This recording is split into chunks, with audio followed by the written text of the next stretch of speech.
This is the Bahamas Tonight, the Northern Edition. Good evening, everybody. I'm Ricardo Lightborn. It is great to have you with us. Top of the news tonight, a member of the Say Yes team is speaking out on the results of Friday's gender equality referendum. The resounding rejection came as a bit of a surprise for some members of the Yes campaign, but one of the co-leaders says while disappointed, she will not be deterred. Megan Shepard reports. Attorney Constance McDonald expressing her disappointment with the results of the gender equality referendum.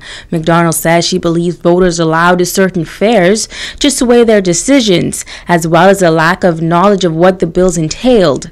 She adds that she spoke with many residents who simply did not take the time to read the proposed bills. I also felt that the Bahamian people voted no for reasons which had nothing to do with the bills, because there was an onslaught of fear. People voted for different reasons. I mean, you had at least 5 groups of persons telling them to vote no for different reasons.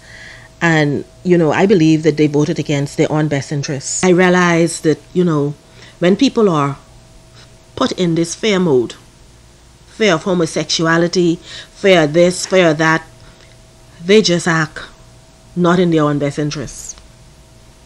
And I think that's regrettable. It's regrettable. Going forward, she says she will continue the fight for equal rights. She notes that women, especially Bahamian women, have long been fighters. I will continue to agitate for women's rights because I believe that intrinsically. And I've said over and repeatedly, if the good Lord didn't want me to think, he wouldn't have given me a brain.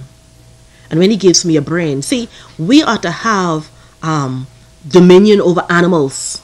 That's what he said, not over each other. We are equal. We have different functions, but we are equal under God. Women wouldn't have gotten where they are today if they weren't smart. You got to be smart to be where you are, because you're going to have everything coming against you. When you're a female professional in this Bahamas today, you got to be strong. You got to be smart, you got to be strong, and you got to be able to think ahead and have vision. While the church is celebrating the results, McDonald says there are greater things to focus on. I think the church was on an ego trip.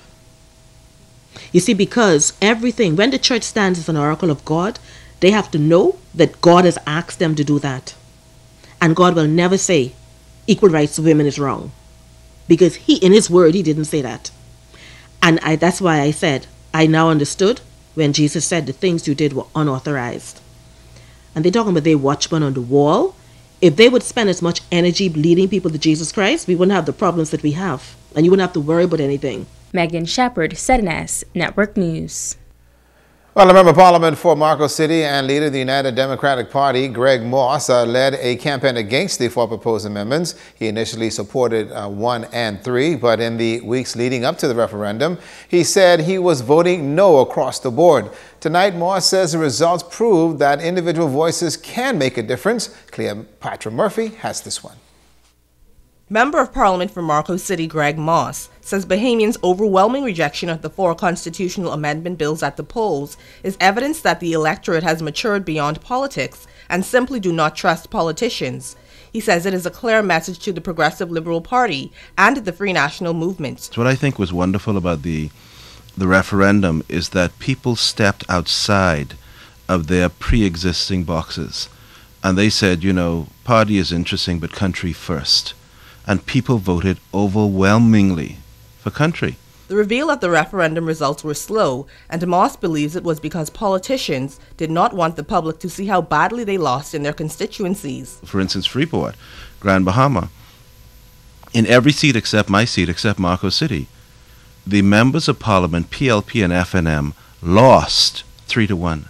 Moss, who started a no campaign against the gender equality bills in 2012, says he was pleased when the Save Our Bahamas campaign came forward. He also took aim at government's decision to fund the Yes campaign, but not do the same with the No vote.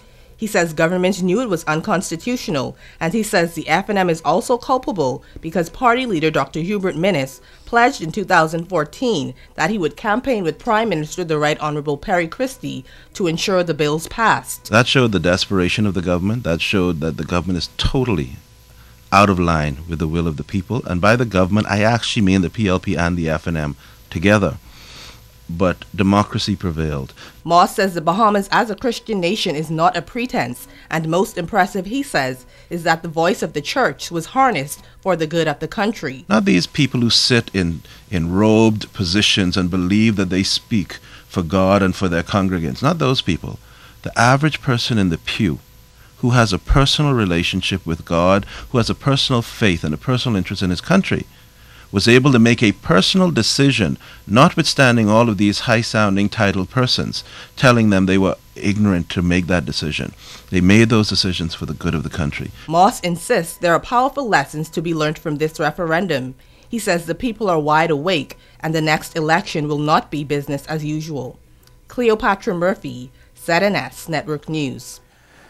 In other news, small business owners are getting an opportunity to educate themselves on how to expand their businesses, while the Invest Grand Bahamas Small Business Bureau hosting a training workshop called Websites 101 at the Pelican Bay Resort for Grand Bahama Port Authority licensees this week. Port officials say that they hope to drive home the point that technology is critical for small business development. We felt it was important now to equip you, our licensees, with the skills or tools necessary to be able to develop your own websites. Now that you have an understanding and appreciation for what it really means to have an online presence. So this is just one of many initiatives that the Invest Grand Bahamas Small Business Bureau has actually put on over the past few months or past 2 years. And it's free for our licensees, and we will continue to offer free training and education for our licensees, really demonstrating the value of what it means to have a license. First impressions really count. Let's face it, we live in a world where people Google before they shop, and because of this, your first impression must be the best. Beginning with your website. Consumers are already sizing you up and making decisions right then and there, deciding whether or not they will even visit your store, restaurant, or office. Well, these business owners say that they were simply grateful for the opportunity. From a business perspective, I attended because I think I recognized the importance. It was kind of easy to relate to what they were saying. It's a good experience, and I think it's a good way to move the company forward and to get our product out there and grow the business. I do want to commend the Grand Bahama Port Authority for taking this initiative to make sure their licensees are equipped with the weapon that needed to go to the next level. And this is definitely a thumbs up for the Grand Bahama Port Authority. 18 Cuban men were turned over to immigration officials this week. The men were heading to Florida when they were spotted in the Key South Banks area in a rustic vessel by the U.S. Coast Guard. The Cubans were brought to Grand Bahama and turned over to immigration officers. They were processed and flown to New Providence, where they actually will be housed at the detention center. More news when we come back.